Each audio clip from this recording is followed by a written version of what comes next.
All right, good evening. We're going to start in Acts 17 tonight, and that's where we will spend this class period.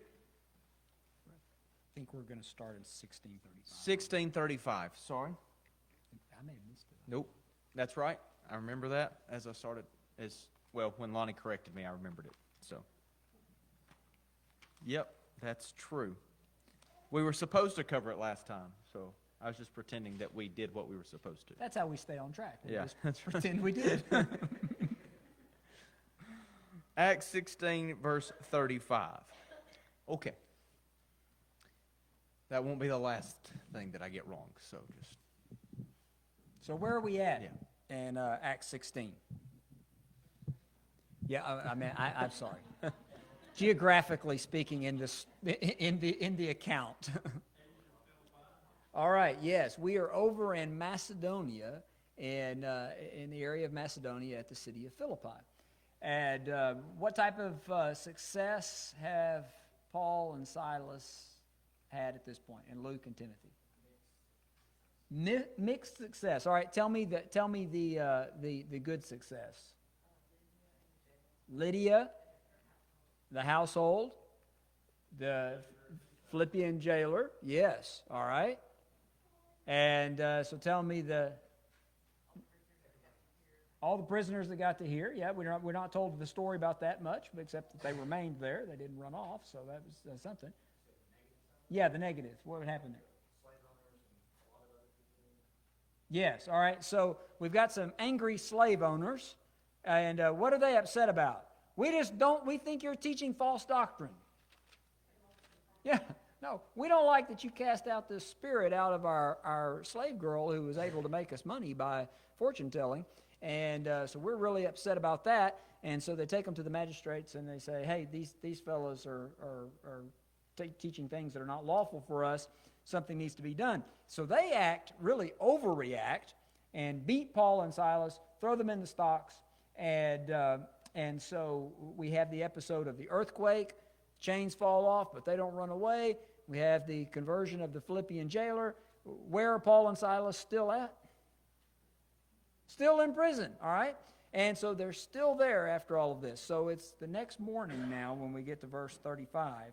And that's the setting. You may have something you want to add to that. Or somebody else may have something you want to add to that. Can I just make a real quick comment? Yes. The fact that they're still in prison is maybe a testament to the idea that just because you're in Christ and the person knows Christ isn't making the rules for you, you still have to obey the government. That's a very good point. Anybody else? All right. All right, so on what basis, how much real evidence is there that Paul and Silas have done something wrong to deserve what they've gotten so far? There's nothing. They've made some people upset, but it's really, from what I can tell, of something that they've done to break the law or something that would really be a concern to the Roman government. Not much. Well, I think the magistrates realize that to some extent and say, we wanted to punish them, we wanted to show them that we mean business and that we wanted them to go away, but we don't really want to make a big stink about this. And so the verse 35, but when it was day, the magistrates sent the police saying, let these men go. Right, so really what they want is they want the ability to have punished them, to have made them spend the night in prison, and then just kind of act like nothing happened, like it was no big deal. Just send them on their way. Well, up until this point, Paul has not made any big deal about the fact that he's been a Roman citizen. But in verse 36, the jailer reported these words to Paul, saying, the magistrates have sent to let you go. Therefore, come out now and go in peace. Verse 37, but Paul said to them, they have beaten us publicly, uncondemned, men who are Roman citizens, and have thrown us in prison. And do they now throw us out secretly? No. Let them come themselves and take us out. So Paul says they thought that what they were going to do was publicly shame us and not give us what we are actually owed as citizens of Rome. And then they're going to let us go secretly. It's like when you make some big mistake publicly and then you apologize like in secret. And nobody else saw it. So the person maybe is embarrassed in front of everybody else, but you actually having to kind of take the blame and show where you were wrong, that's not publicly aired. And Paul's saying, that's not how this is going to happen. They beat us publicly, they shamed us publicly, they mistreated us publicly, they're going to release us publicly. They're going, and one thing I think that's important is most people never would have known what became of this as a result, right? If they beat them publicly and then let them go secretly, most people just would have drawn the conclusion, well, I guess they got what they deserved. I guess that was right. And by the way, what was the charges that they were beaten on? There were charges. Yeah, Yes. they're teaching customs not lawful for us as Romans. Okay, so what is the appearance? Is anybody who teaches about this Jesus, what do they deserve? They deserve to be beaten and thrown in jail, right? And so now they're saying, okay, I think that they're saying, okay, we kind of overreacted. Y'all go ahead and get out of here. And Paul says, whoa, no, that's not. We're not leaving that impression. We need to straighten that up. And so I think that I don't think this is a personal ego thing for him. It's like, well, no, you hurt my feelings. I think this is a matter of, no, these brethren here and the teaching of the gospel here is going to be hindered by this if and he uses this as an opportunity to maybe soften some of The public needs to know that the magistrates recognize their overreaction and recognize that these men haven't done anything that's illegal. Maybe something that they don't want part of in their community, but not something that causes them to violate the laws. And so verse 38, the police reported these words to the magistrates, and they were afraid when they heard they were Roman citizens. I bet so. Right? A mistreatment of a Roman citizen, you don't give them a trial, you don't present evidence, you go straight to beating them, you throw them in the stocks, in the innermost of the prison, and then you're just going to try to sweep it under the rug. Finding out they're Roman citizens, it might be harder to sweep this under the rug because they could appeal to a higher authority. And so, go ahead. Yeah. So there were a lot of Jews that were Roman citizens, but there were also a lot of Jews who were not Roman citizens. And I think it's difficult. We have a mentality where, well, every human has certain inalienable rights or whatever. But that's not the way the Romans looked at it. The Romans looked at it, if you are a citizen of the Roman Empire, a Roman citizen, you have special rights. Otherwise, really, if you're beaten with no trial and without cause and you're not a Roman citizen, I hate it for you. But that's about it. But now if you are a Roman citizen, that shouldn't happen. Well, Paul happens to be a Roman citizen, and so that's the game changer here. Yeah. And so now the magistrates are going to go, maybe not above and beyond, but they're certainly going to try to correct the mistake that they have made. And so notice verse 39, they came and apologized to them and took them out and asked them to leave the city. Because I think they know that any more trouble that's caused by this ultimately can come back on them. Because the Romans put people in charge of places in order to keep peace, in order to protect the rights of the citizens. And if these magistrates are shown to not be able to do either, they're not going to be long for their position. So verse 40, they went out of the prison and visited Lydia, and when they had seen the brothers, they encouraged them and departed. Notice this in verse 40. When they went out of prison and visited Lydia, when they had seen the brothers, they encouraged them and departed. And as we go through chapter 17, it will be continually they and them. So what does that mean that must have happened in Philippi? Okay. Yeah, either that or Luke is staying in Philippi. I think that's possible. I think that maybe what's happening here is Luke travels with them from Troas to Philippi. They are all there as the work begins. Paul and Silas and Timothy are going to leave Philippi, and then the pronouns change because Luke, I think it's possible that he's staying there in Philippi, which would make sense because still the church is very young. And they're courageous, and they've made great changes, but they will need someone there with them to help encourage them and teach them, and I think that's probably what's happening here. All right, so Paul and Silas, the attention has been on them. Remember, Luke and Timothy were not the ones beaten and thrown in jail. Right. It was Paul and Silas. And so Paul and Silas are now asked to leave town. The work could still use some encouragement here, and so maybe Luke stays behind and does that. We'll see Timothy do that a little bit later on in the place as well. So we see that same place. Okay, so if you're one of the Christians there in Philippi, you're Lydia, you're the jailer or the household or other brethren that may have been converted at this time, how do you feel about the situation right now? Is this safe?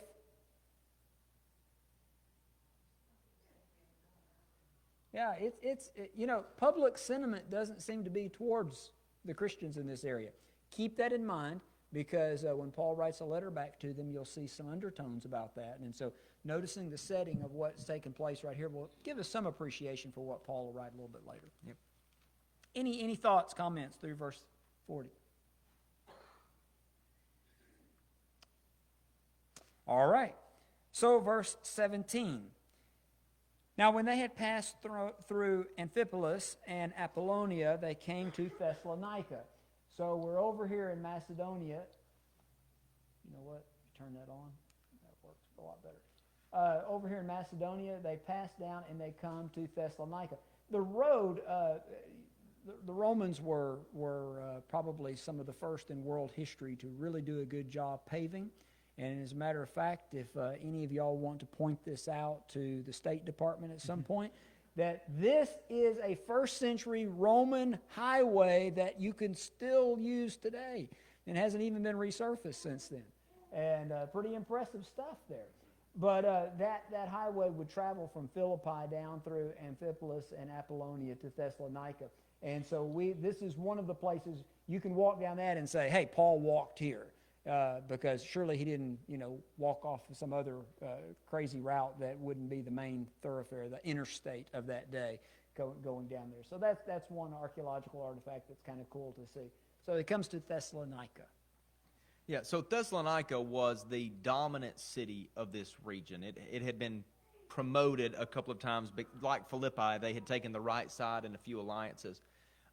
And Scott was here, and he was talking to Austin. Austin might be able to speak more about this than I can, because I just overheard the conversation. But from what I can tell is, so Scott was talking about that he thought that he might be able to tell where Theophilus was from. And he concluded that Thessalonica was very possibly the city where Theophilus was from. And I thought that was very interesting, and there are some clues in this text as to why I thought that. But it would make sense because Thessalonica was really the administrative center for a large part of this Macedonian territory. The other part has to do with the way that Jason is introduced in this text.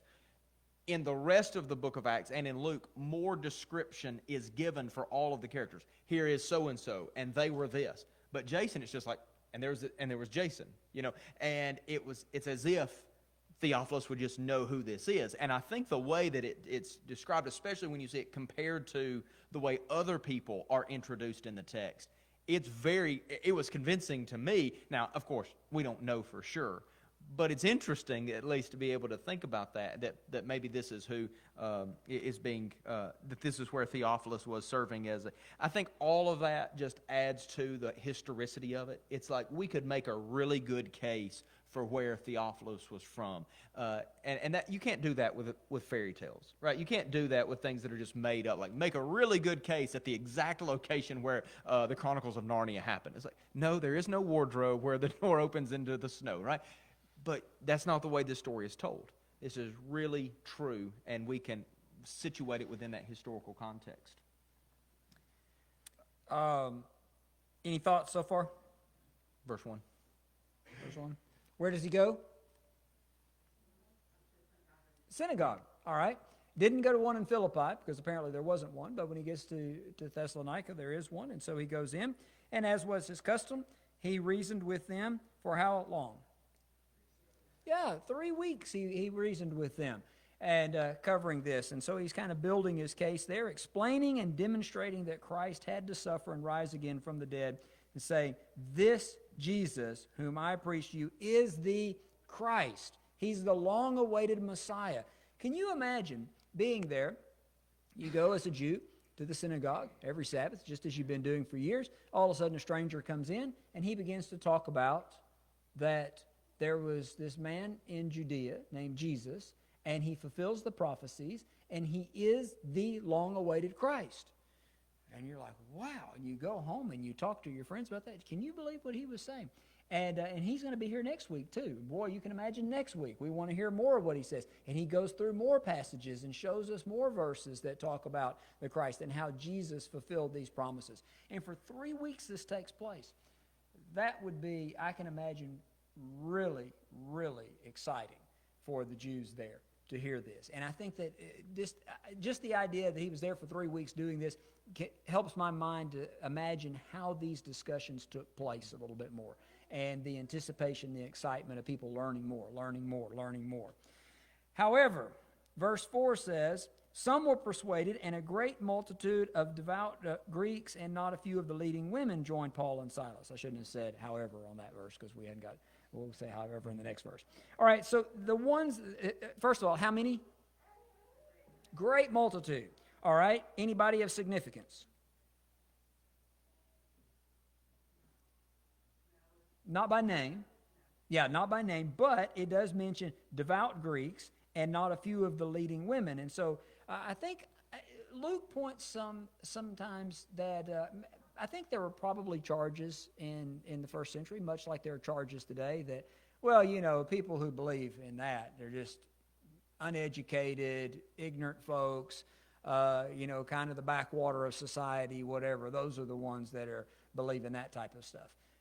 But Luke makes a point that wherever the gospel went, there were those of all rank and class.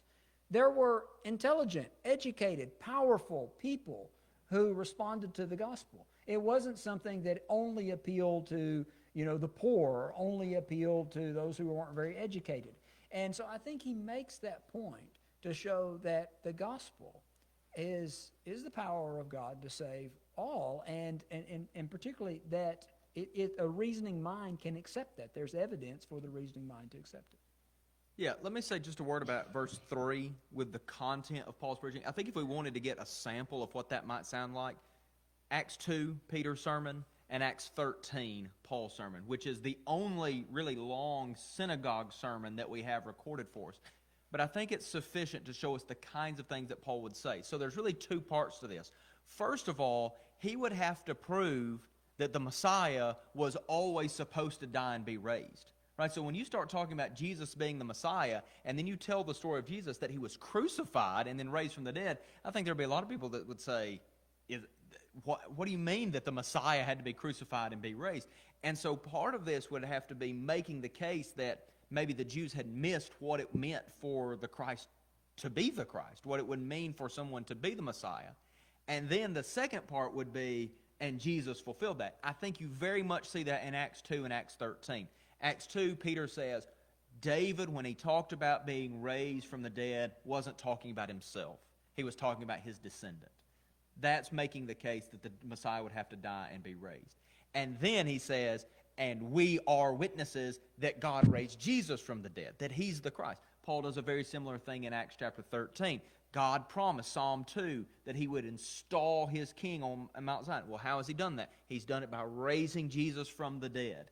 And so putting all that together, and then you would very likely have Paul's miracles to certify the teaching that's being done. You have the cohesion with which he's able to pull together all the strings of the Old Testament. You put all that together, and I think that's the kind of reasoning that's taking place in this. And the people that might be the most compelling to would be the people who have been kept on the outskirts of this. So people like the Greeks, who are devoted, they're pious, they're devout, but they're not able to be drawn in fully to the family. And Paul says, now you can be. And even the leading women, who may have been Jewish women, maybe they are aristocratic Greek women, but think about the relationship, think about what Paul says, like in Galatians, about the status now of women under the new covenant. That there's neither Jew nor Greek, slave nor free, male nor female. We are all one in Christ Jesus. That, whether or not the Old Testament had that view of, had a low view of women or not, is not really the point I'm making. Jewish men in the first century didn't have a very high view of women. There's a traditional prayer that was prayed, and it was a man thanking God that he was not a Gentile and that he wasn't a woman, because there were so many perceived privileges to being a Jewish man in contrast to being a woman. And so the privilege that would come with being a part of this new family, where those social distinctions don't affect our status before God, I think would be appealing maybe to people who had felt marginalized, at least in maybe the synagogues. Who's the heir? Who's the rightful heir that receives the inheritance?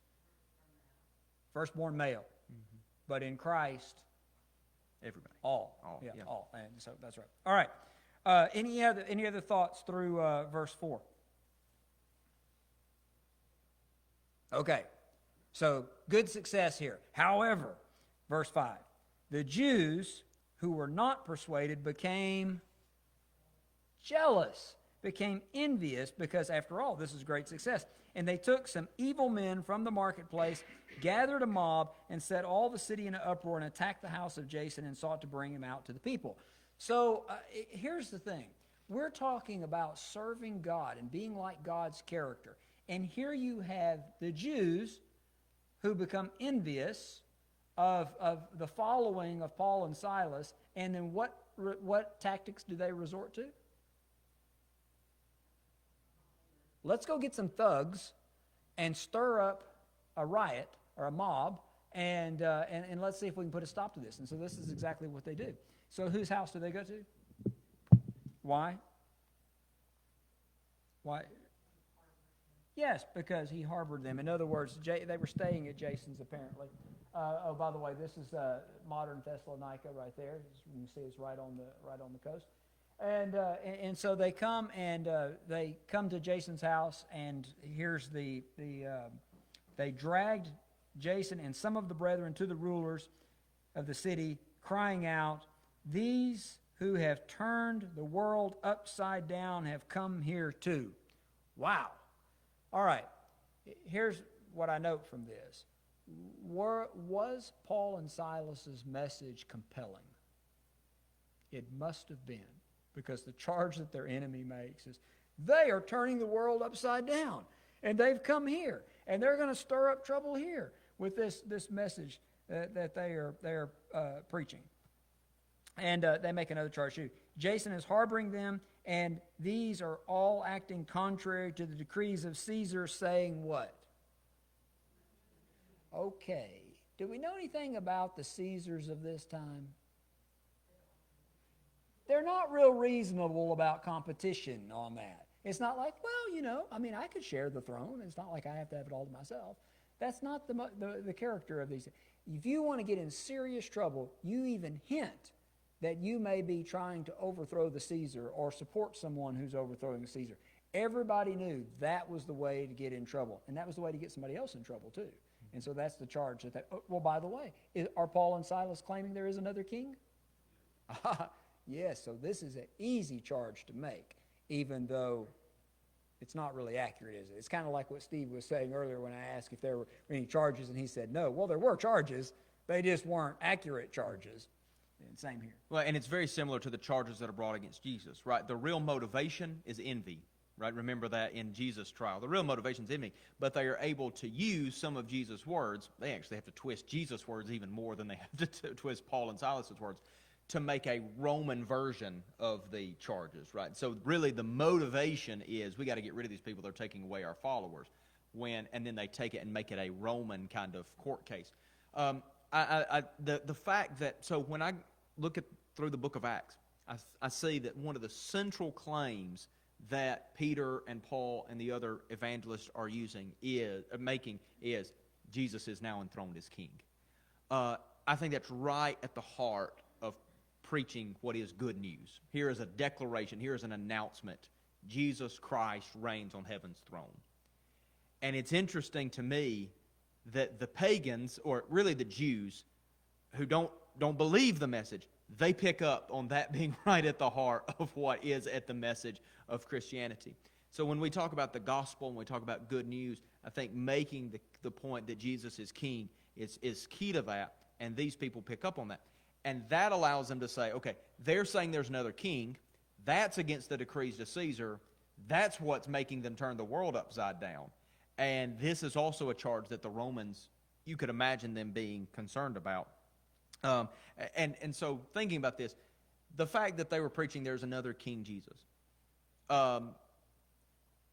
it was really not the kind of kingship that maybe the Jews are wanting the Romans to think that it is. Right? They want them to think this is a physical, geopolitical. They want them to think like another king, like the king of the Parthians or something, coming and challenging Caesar. But that doesn't mean that it's any less significant of a claim that there is another king. Because it's not just that there's another king in competition with Caesar. It's that there's a king who supersedes Caesar in all the ways that really matter. And you could be a Roman citizen and you could be a follower of Jesus too. But that it's still going to have significant implications for the way that you live your life. And Caesar is not going to have the same total authority that he would have once you've declared Jesus to be king. And so it's not like a one-to-one comparison between Caesar and Jesus. But it's not something that's irrelevant to the Romans either. And I think that's important, that this is not just a made-up claim. It matters to the Romans. But the Jews, I think, are using it in a way to twist it, to make it seem like it's a more physical, earthly thing than it really is. One thing that the Jews was actually stating about turning the world upside down, I think it was more than any. Because if you read through history of all the Jews, they were set aside as a special people of God. And they were always to be in control under that era of time. But when Christ came, he set it up that you don't have to be a Jew. I mean, I went to the Jews first and they denied me. And then I made it available for all the people like the Sumerians that they thought were dogs, all the Greeks and all the other nationalities. They didn't want them to have the ability to come into a synagogue and worship God as they were. And in Christ's teachings, he actually told you don't need a synagogue. Because if you've got my word in your heart, and when two or three are gathered together, I'm there in your midst, and it was for everybody, so it just really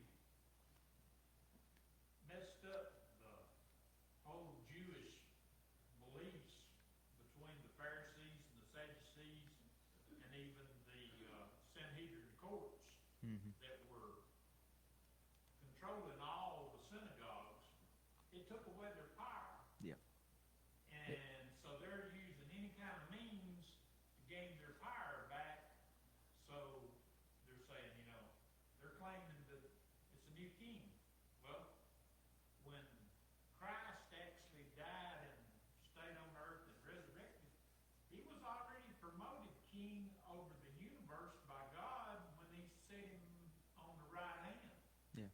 So everybody, no matter whether you're a president or king or queen or whatever, everybody's got to answer to Jesus. It was definitely turning their world upside down, wasn't it? I think it's interesting how far away these Jews are from Jerusalem, yet they respond with envy, and their tactics are almost identical to those Yeah. of Jerusalem. That's a good point. That's something interesting, because I don't know that they had much, or if any, communication with those Jews. Right. But it does look like they have influence among some of the elites in Thessalonica, at least with the leading women and some of the Greeks. And so they don't want to lose that too. And so it's interesting, like you're saying, they just replicate so there's a similar threat in Thessalonica that there was in Jerusalem. So they just replicate the methods, whether or not they even knew about exactly how all of that stuff went down. So I take it that Jason is at least sympathetic to Paul and Silas, and maybe a brother in Christ. And so they take him, and it doesn't say that they beat him, but what do they do?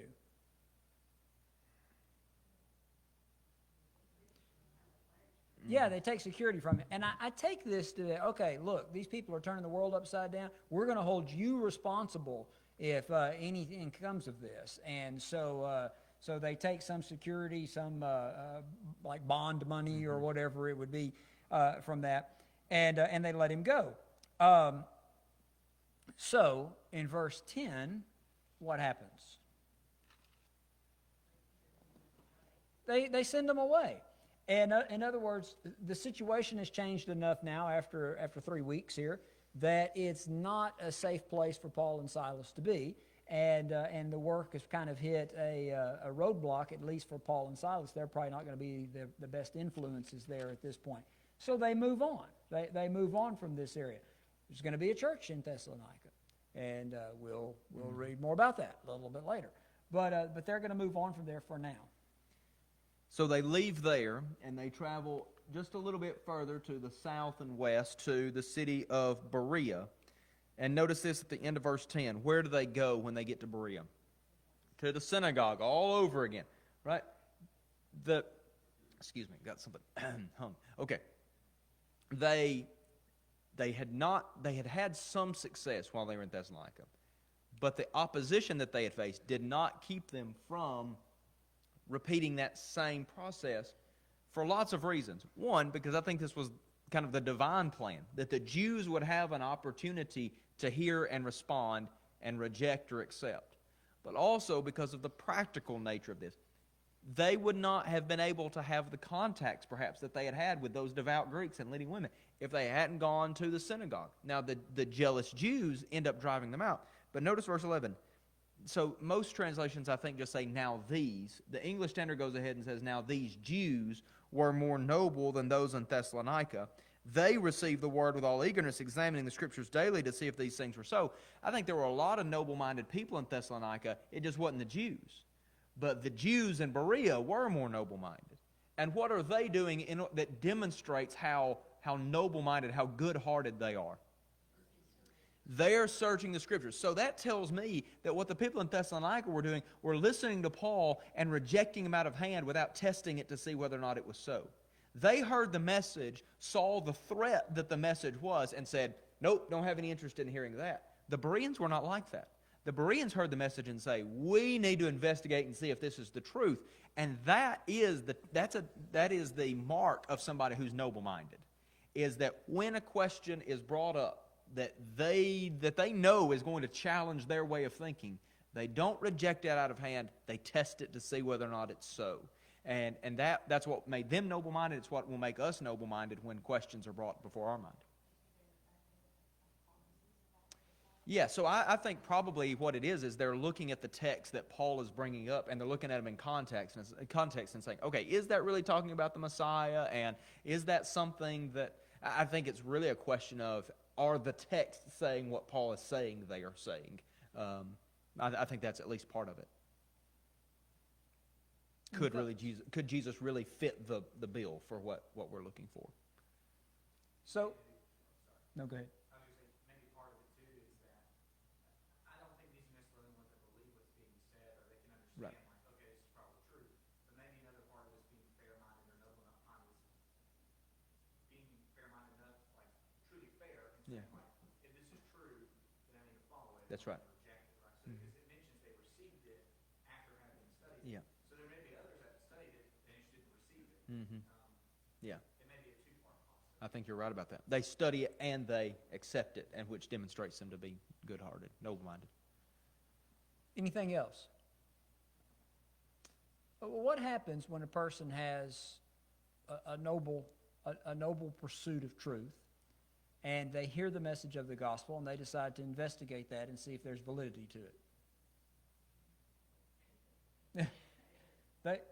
They find good reason to believe it and to receive it. So many of them believed, and not a few of the Greeks and prominent women as well as men.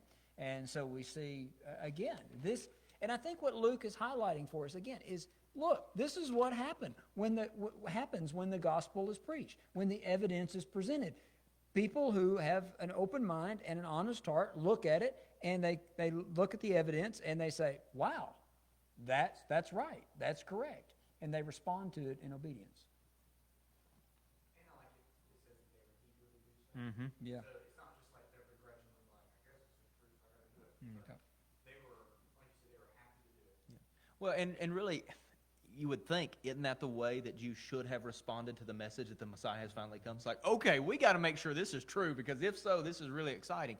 And so they're eager to test this, because it is good news, big if true, and that's what they do. And then verse 13, but the Jews, not from Berea, they're noble-minded. The Jews from Thessalonica are so upset, not just that the gospel was being preached in Thessalonica, but that now it's being preached in Berea. They learned that the word of God was proclaimed by Paul at Berea also. They came there too, agitating and stirring up the crowds, which is always the tactic that the people on the side of truth take, right? Is stirring up the crowds to cause a riot in order... No, it's not. Then the brothers immediately sent Paul off on his way to the sea, but Silas and Timothy remained there. So obviously Paul is the main focus of this persecution and these threats. Those who conducted Paul brought him as far as Athens. After receiving a command for Silas and Timothy to come to him as soon as possible, they departed. And so Silas and Timothy stay for a period of time, and we're going to look more at that while he's in Athens.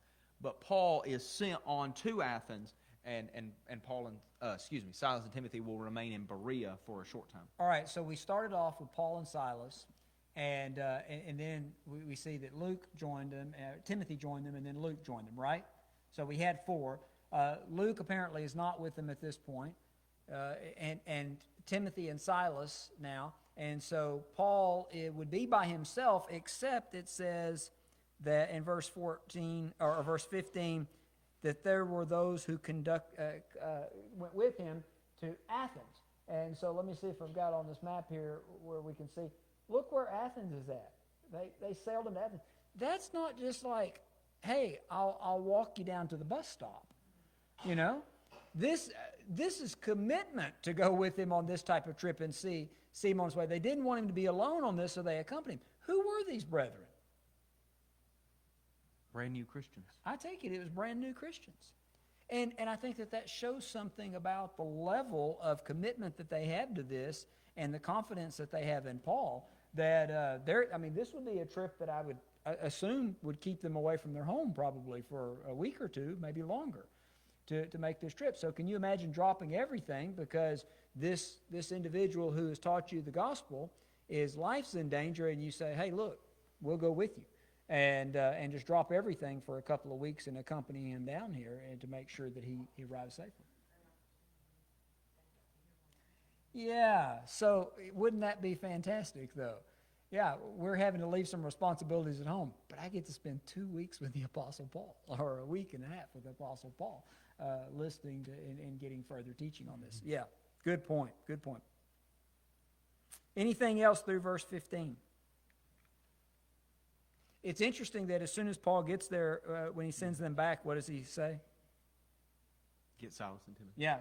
We want them. I want them. Which back is here. interesting. Like, why leave them behind if you're going to call for them? But I think it maybe speaks to the urgency of the situation of getting Paul out. But he really doesn't want to be. We've talked about this before. He does his work with someone else, and he would rather have someone else with him as he does his work. And so I think we'll see that. You were going to say something, I think. Yes, Amanda. Okay. Somebody else was, I thought. It's just like you're saying that he wanted to be with somebody else. When Christ actually taught them to go out and to preach the gospel, he never did tell them to take just one person to go out. They were to take 2 by 2 at often. least 2. That's right. And even if you had more, the more had more power together because each one could confirm what the other one was saying about whatever they witnessed. Mm-hmm. So it actually had more power on teaching God's word. That's right. So they left Paul. Where have they left him? Athens. All right. So let's talk about Athens just a little bit here.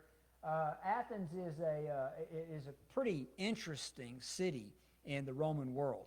It's kind of the philosophical, cultural center of the Roman world, particularly in religious matters. There were a lot of temples there and everything. If you go to Athens today, you'll still see the Acropolis where all of the temples were built. And so Paul, can you imagine though? I don't know that Paul's ever been to Athens before. I would no indication that he ever had been. He's there by himself in this big city, given over to idolatry, waiting for Silas and Timothy to come. What do you do with yourself while you're there? Well, this is a good time to chill, take a little break, catch up on some reading, maybe do some fishing. I haven't got to do any fishing lately. And that's what you would think is you just kind of wait for reinforcements to come and then we can resume the work. But that's not how Paul operates. And I'll tell you something. Why does Paul not operate that way? He knows his purpose. He knows his purpose, and he's got something burning that he has to say. And so what does he do while he's in Athens? He sees that the city is given over to idols. By the way, there was a early Roman historian historian who wrote, and he said in Athens it was easier to find a god than to find a man. In other words, what he was talking about is the population of the city was probably outnumbered by the number of gods and idols that they had everywhere. So it was a city that had a lot of paganism going on in it. To a believer in Jehovah God, what would that do to them? Oh, can you believe these people are worshiping these things that are so worthless? And when there's a true and living God that they need to know. Yeah, so very often when we talk about Athens, we focus on the speech that happens after a while, what we have recorded for us of what he says.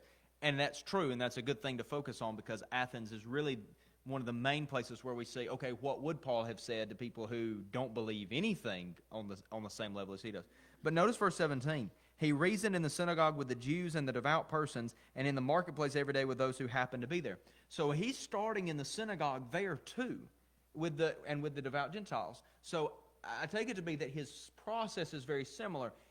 But in Athens, there was that marketplace, I think called the Agora, where there was kind of a daily interaction of people coming in and out, and where it was not uncommon for there to be people who were presenting different ideas, new concepts to the people.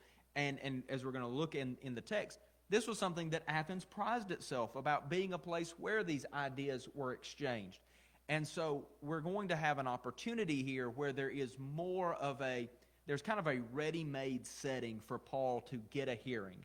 And then in verse 18, some of the Epicurean and Stoic philosophers also conversed with him and said, "What does this babbler wish to say?" Others said he seemed to be a preacher of foreign divinities because he was preaching Jesus and the resurrection. Now, the Epicureans and the Stoics were two of the main philosophical schools in Athens at the time, and they had been in existence for a long, long time. And one thing that I read about describing the difference is the Epicureans were kind of like a deist. They believed that there was a divine, that there were gods, but they weren't really involved in human affairs. So they wanted a much more clinical view of the divine. They kind of made everything and then left it to itself, and they don't really intervene in anything we've got going on. The Stoics were people who said that everything kind of had the essence of the divine in it, that, you know, the trees and the rocks and the rivers. And that might be more associated with what we think of as paganism, right, where there's the god of this and the god of that, and so the divine just kind of infuses everything. And one of the things they say, well, they call him a babbler, first of all, that he's just kind of rambling, but also that he preaches foreign divinities. And they mention Jesus and the resurrection. I don't know if they think there was a Greek god of resurrection called Athanasia, I think. So they may think that he's talking about two gods, one Jesus and one the resurrection. But certainly they understand that he's preaching another deity, another divinity when he comes into their city and is talking. Any thoughts, comments? All right, so he's been using every opportunity he has. They're going to give him a grand opportunity. So they took him and brought him to the Areopagus. Does anybody have a different footnote there? Or say something different? Mars Hill, all right? So when we talk about Mars Hill Bible School or something like that, it's named after this place. And by the way, if you look at this photograph right here, this is Mars Hill. It was right outside. It was in the city, but it was outside the Acropolis there. And it was a big flat paved area, and they had places, kind of a little amphitheater there for people to sit, and discussions often took place here, and other things took place here. So they bring him to this where a lot of people can gather together and are going to allow him to speak. And they say, "We may know of this new doctrine of which he speaks. And for you bring some strange things to our ears. Therefore we want to know what these things mean. And for all the Athenians," here Luke says, "all the Athenians and foreigners who were there spent their time in nothing else but to tell or hear something new." And so are they really seeking truth here? It's more to, this is interesting. We'd like to know more about this. I'm not saying they're not seeking truth, but this is more a pastime and entertainment for many of them. And so, but Paul's going to use that opportunity. But he's not going to use it tonight because he's out of time tonight. So next time we'll pick up at 1722. 1722. All right, thank y'all very much, and we'll look at that next time. Thanks for watching. If you found this video to be beneficial, please follow us on Facebook or subscribe to our YouTube channel. Feel free to share it with others that you feel like may benefit from it. If you need to contact us, please contact us via email at quinn.church@yahoo.com. Also, if you're in the area, we would love for you to come visit with us at one of our assemblies. Have a good day.